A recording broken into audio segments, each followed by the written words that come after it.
Today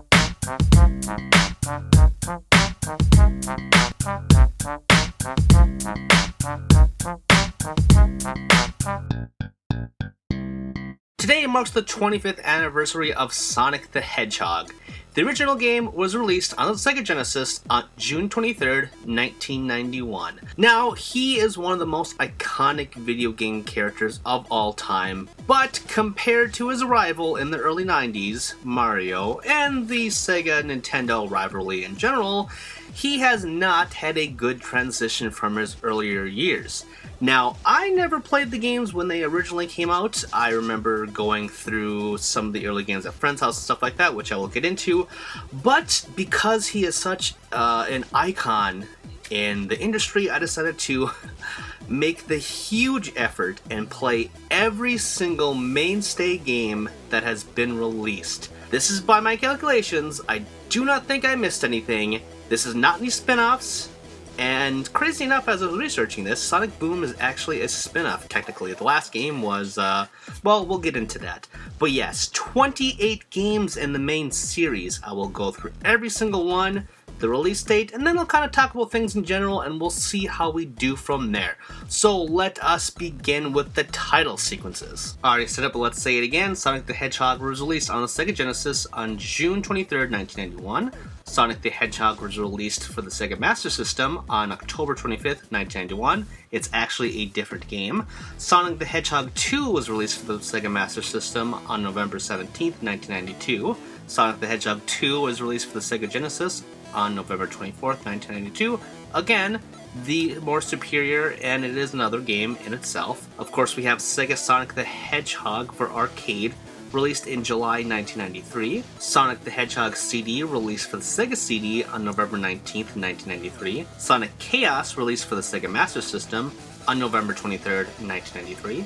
Sonic the Hedgehog 3, released for the Sega Genesis on February 2nd, 1994. Sonic the Hedgehog Triple Trouble, released for the Game Gear on October 11th, 1994.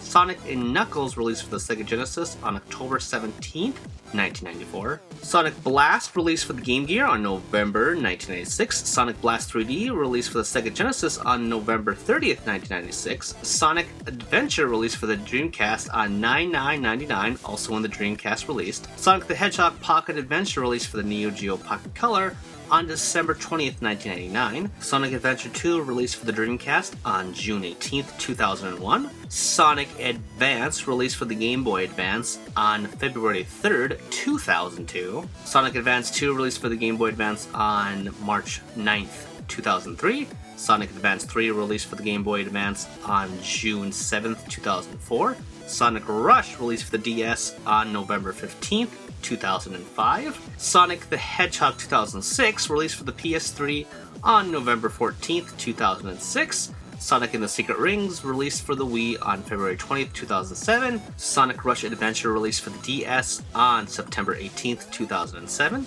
Sonic Unleashed, released for the PS3 on November 18th, 2008. Sonic and the Black Knight, released for the Wii on March 3rd, 2009. Sonic the Hedgehog 4, Episode 1, released for the PS3 on October 12th, 2010. Sonic Colors, released for the Wii on November 16th, 2010. Sonic Generations, released for the PS3 on November 1st, 2011. And the final game in the main series, we have Sonic Lost World, released for the Wii U on October 29th, 2013. So those are the 28 games. Now it's time to get into some gameplay and some memories, and my reactions to some of these in kind of broad strokes. Let's begin with the retro ones, starting with Sonic and Sonic 2 and a bunch of those. I never had a Sega system when growing up. Never had a Sega Genesis, a Master System, a Dreamcast, a CD. Nothing. None of them. Sega Saturn, etc. I was always Nintendo, and then I switched over to PlayStation, essentially. Now I'm kind of all over the place. But I never had in my possession, not even now, I don't have any single Sega console. But my friends did, as everyone did. Everyone had the Nintendo friend, everyone had the Sega friend. So I played Sonic there along with some other games. Also, at my dentist office, there was Super Mario World on the Super Nintendo and Sonic 2 on Sega Genesis, and because I already had Mario at home, not Sonic, I played Sonic quite a bit there, and I liked it. And throughout the years growing up, I got some of the collections, like the PS2 one and the DS one, before I kind of got into emulation and stuff like that, and doing stuff for research for Examiner and this thing, right, I do. I thought they were, fine, but I played more and more of them, and I just realized that a lot of the early games are very, very, very similar, kind of like palette swaps, a lot of stuff. Whereas Mario seemed to just evolve more. And I don't want to make a huge thing into, well, Mario is better because of this, and Sonic is not good because of that. The thing that I don't like about Sonic, and it's not the graphics, because I do think the music and the graphics are pretty good, especially because that frame rate is just really great to see Sonic go through those levels and just, stick.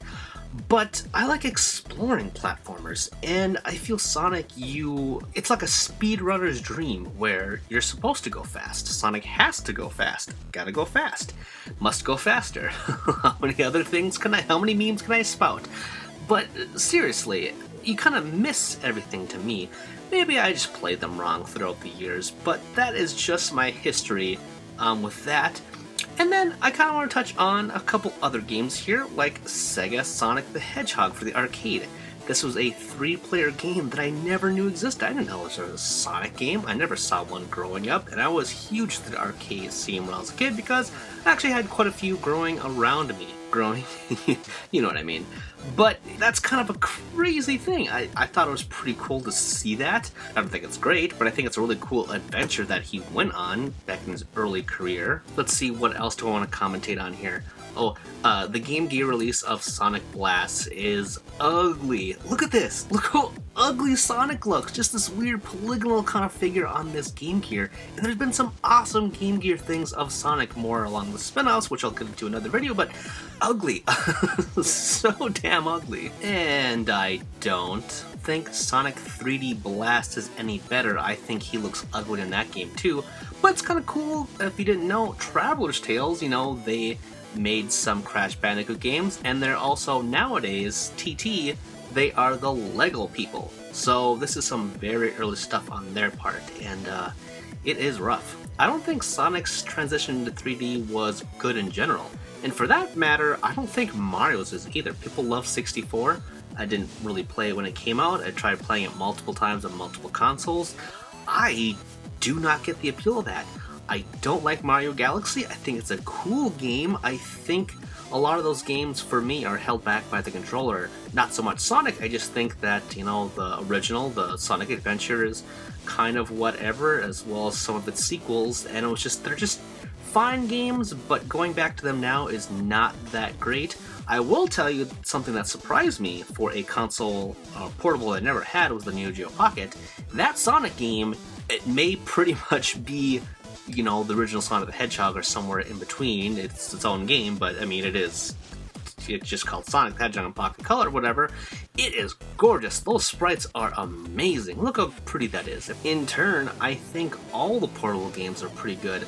The Sonic Advance series, that is some pretty tight controls, some awesome graphics.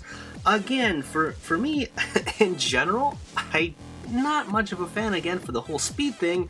But, it is sound gameplay if you really do like dashing through stuff. And to some extent, I do like to kind of sit down and maybe play these every once in a while. It's not like a huge franchise I'm into after doing this whole retrospective, but they are kind of neat with, the portable ones. But 3D ones are very, very rough, especially in 2006 when they started to get really, really bad and really bizarre and try to do some weird and crazy things to make Sonic feel fresh again, and it just made him turn into this weird contraption of all these just parodies and pitfalls and terrible, terrible games. Starting with Sonic the Hedgehog for the PS3 in 2006, or just calling it Sonic the Hedgehog, just these weird people that he's interacting with. He falls in love with a girl that's just very weird and kind of started this whole cult thing online. You know who you are.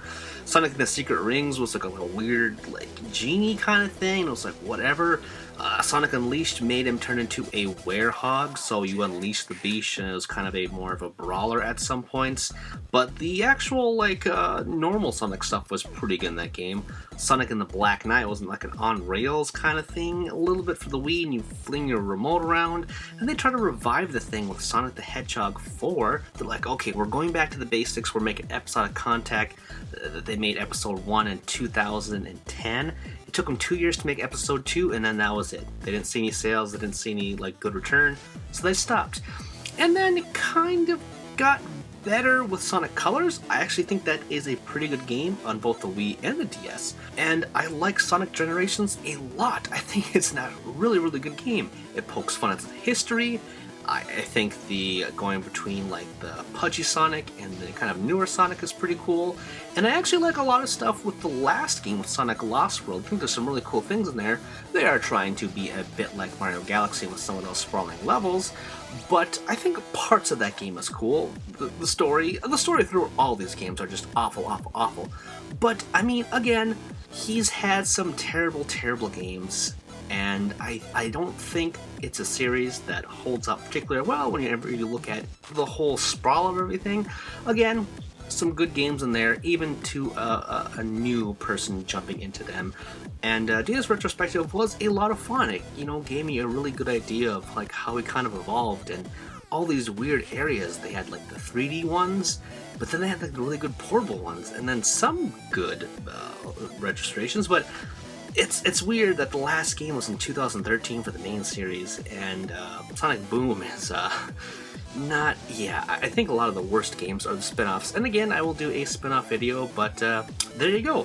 Those are 28 games for Sonic's 25th anniversary. I hope you enjoyed it. Again, not a knowledgeable fellow on Sonic, but I did the best I could. So all you Sonic fans out there, do not tear me apart. Yeah. It was fun. It really was fun, despite a lot of bad games. But I'm mumbling now. So, Sonic, I wish you a very happy 25th. I hope you come back in a good way soon. That 3DS game for the other Sonic boot, Fire and Ice, that's not looking too hot. But hopefully there's some kind of reboot eventually.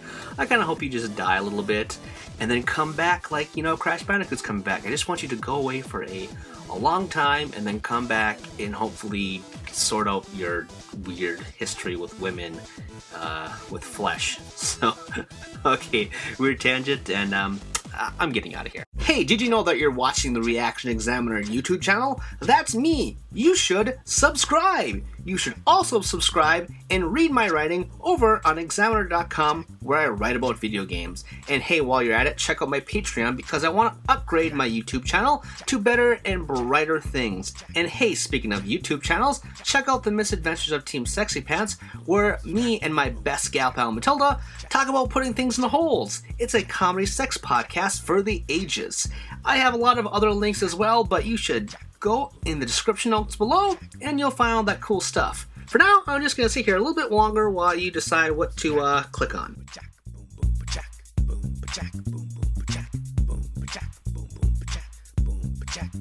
Subscribe.